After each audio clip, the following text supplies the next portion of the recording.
everybody, this is Miss Nicole with Bloomfield Public Library, and there's nothing I love more than making sweet treats during the summertime for family get-togethers, friend get-togethers, and I thought this would be the perfect time of year to showcase some really simple, sweet, desserty sort of treats that you could make for the upcoming 4th of July holiday, but you can also modify them and make them for any time of the year. Today, I'm going to show you how to put a fun spin on a traditional cupcake, and we're going to make firecracker cupcakes. And it looks like this when you're finished. There are just a few things you want to have on hand to make the firecracker cupcakes.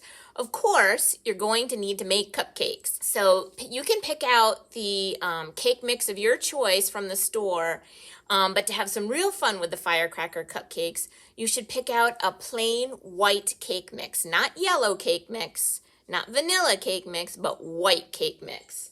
And I personally just grabbed this one because it was on sale at the store. This is a Pillsbury white cake mix. So you'll need to make that. And you're just going to make it using the directions on the back. I actually made it with the egg white recipe, and there's a special reason for that, and I'll get into that later. But you're going to make your cupcakes based on the cake mix you use. Now, if you really want chocolate cake mix, by all means, make chocolate cupcakes. But we're going to have some fun with some color with our white cake mix. So you need your white cake mix. You need some food coloring. You'll need some cupcake liners. You can pick whichever ones you want. Since we're kind of going with a 4th of July theme, you might want red or blue or shiny, just thinking of our theme, but you can pick any cupcake liners you want. You'll need some sprinkles. And again, since we're doing a 4th of July cupcake, I went with red, white, and blue. So I have some blue sugar here. I have some red, white, and blue jimmies that I actually just got in the food store, right in the baking aisle.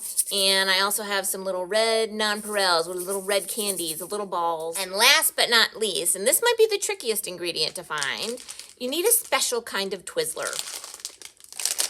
You need the pull and peel Twizzlers, because we're actually going to pull the Twizzler a little apart so that you get that fireworks kind of effect from your Twizzler.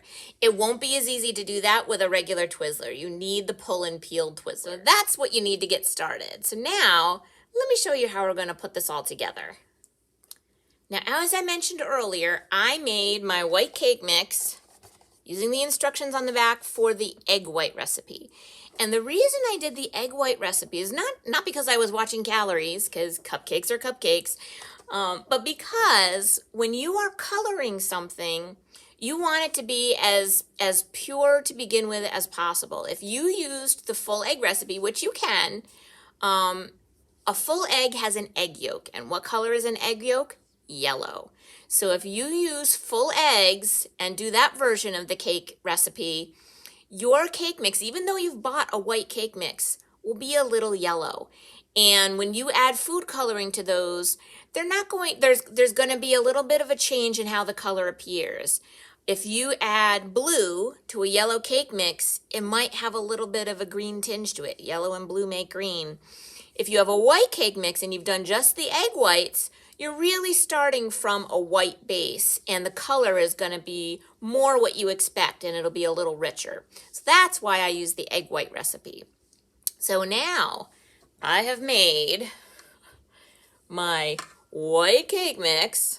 Here we go, just like they told me on the box. And now I am going to separate it into 3 different bowls. And this is because we're going to go red, white, and blue. So here are my 3 bowls. And I'm now going to just pour very slowly, because you also want about an even amount in each bowl. So start with a little and then move on to your next.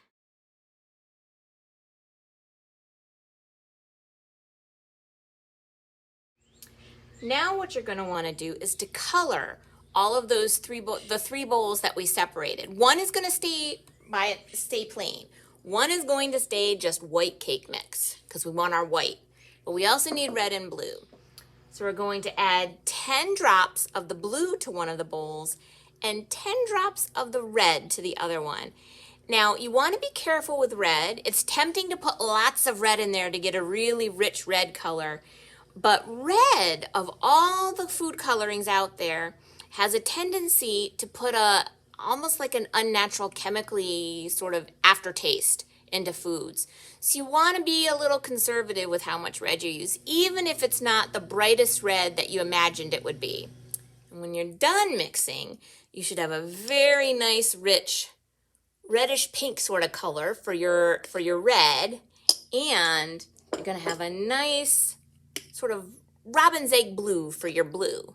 So that's going to be our red and our blue that goes with our white cake mix. I'm going to actually show you two techniques.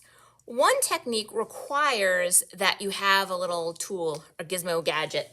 And this is something that I bought a few years ago, and it's a fun way to color cupcakes.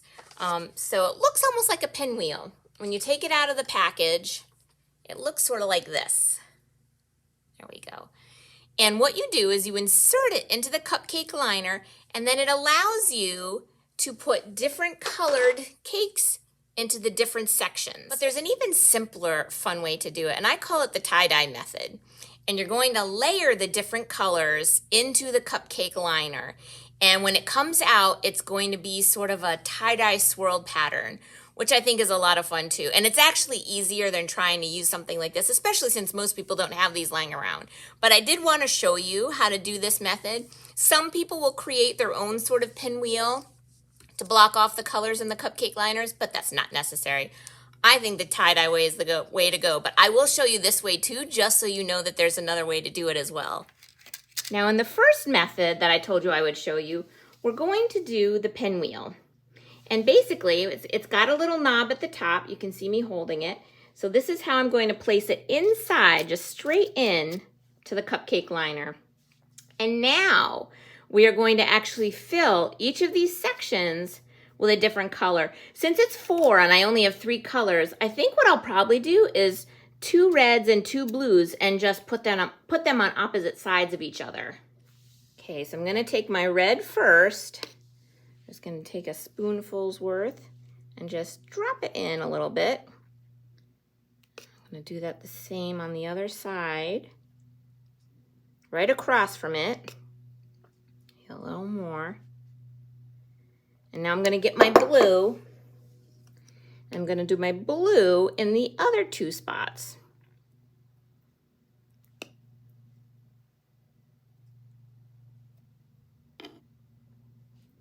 That should be pretty good. It is going to go lower once you remove the pinwheel. So maybe just make sure it's right near the top before you remove the pinwheel, if you were doing this method. And now when I pull out the pinwheel, you can see how the cake mix is actually separated into 4 different color quadrants.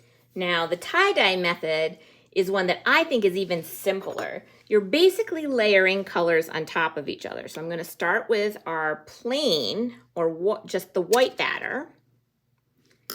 And then I'm going to add a spoonful of the blue right on top. And now I'm going to add a spoonful of the red.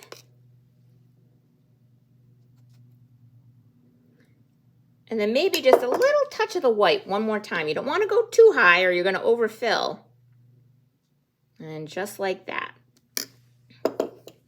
Now, when you bake the cupcakes in the oven and they come out, I'll show you how the 2 different methods look. Here is the pinwheel method. You can see how the colors stayed in their own quadrants. And you'll see that when you break into the cupcake as well. And then here is the tie-dye method, where you're layering the different colors. So you sort of get a swirl of the different colors, which I think is just as nice as having it separated into the 4 quadrants. Now, one quick note about baking your cupcakes. You always want to make sure you start with the lowest time they list. So for example, I think on my cake box, it said something like 14 to 18 minutes, and I started with 14 minutes. And the way you know a cupcake is done is when it isn't jingling anymore, and if you gently touch the surface, it sort of springs back when it's coming right out of the oven. You don't want to leave a finger imprint in your cupcake, but start with the lowest setting, and then if it's still jiggling a lot, you know you need maybe another minute. Do it in 1 minute increments. You don't want to overcook your cupcakes because then they'll be dry. So always start with the lowest amount of time they recommend, and then you can build up from that if you need to. Now that we've baked our cupcakes, we have just the final, fun, simplest part left, which is decorating. And because I wanted to keep this simple, I just bought store-bought frosting. So I personally like the Duncan Hines. You might like Pillsbury. You might like another brand. There might be an organic brand out there. Whatever you like, feel free to use. I have made my own frosting before, and I love some of my homemade frostings. But in the heat and the humidity, I sometimes think it's just easier to do store-bought, and this makes it fun and simple too. You don't have to worry about getting all the ingredients together for your frosting. So I've got my store-bought frosting, and we've got our sprinkles off to the side, and now we also have to modify our Twizzler. The first thing I'm going to do is get my piece of Twizzler ready, my actual firecracker. So here I have a part of one of the Twizzlers, and you're basically looking for a length that's about as long as your finger. So if you sort of compare, I know that right about here is where I want to make my cut. So you're going to need a knife. I'm just using a small paring knife. I didn't need a very big one. I'm just going to break that off.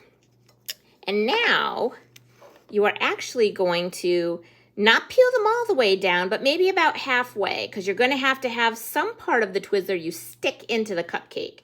But you can see how they have all these separate strands in these pull and peels. So you're literally just going to pull them like string cheese. Separate them and pull them down about halfway. And you're going to do that for this. You're going to do that for each cupcake. I'm going to show you with one, but you want to do this for each cupcake. Unless you really hate Twizzlers. And then maybe you just want to do sprinkles. But right here, and I'm going to sort of press it a little bit so they stay a little wide. And it's sticky. So pressing it actually helps. And you can see how I left myself with a stem, and now I've got my actual fireworks. Now we're ready to actually do the frosting part of our cupcake. For now, I'm going to put this one actually upside down, kind of like an octopus. And it's just going to wait there ready for my cupcake.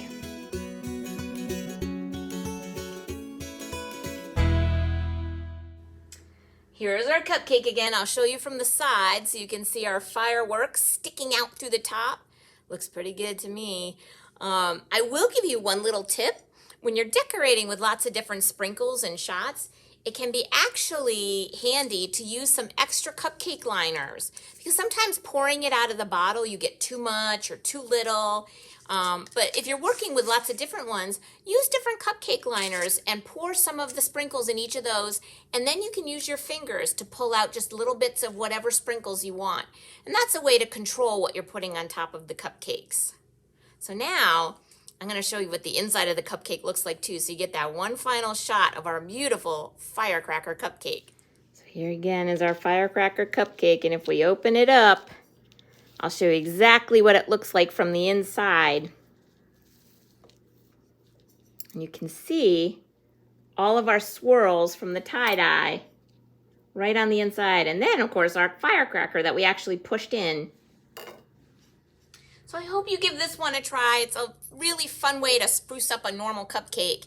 Now, I will say, in one final thought, Twizzlers will dry out when they're exposed to the air a little bit. They start off nice and sticky in the package, but they might get a little chewier and drier the longer they're out. So you definitely want to add the firecrackers, you know, not a few days before you're going to a picnic, but maybe a few hours before you go to the picnic. Prepare the cupcakes and then make it your last final touch before you actually go to your picnic or your gathering. So hope you enjoyed this one, and I hope you take a look at some of the other videos too, and have some fun making some fun sweet treats for 4th of July or for any sort of family get-together. Until next time, bye everybody.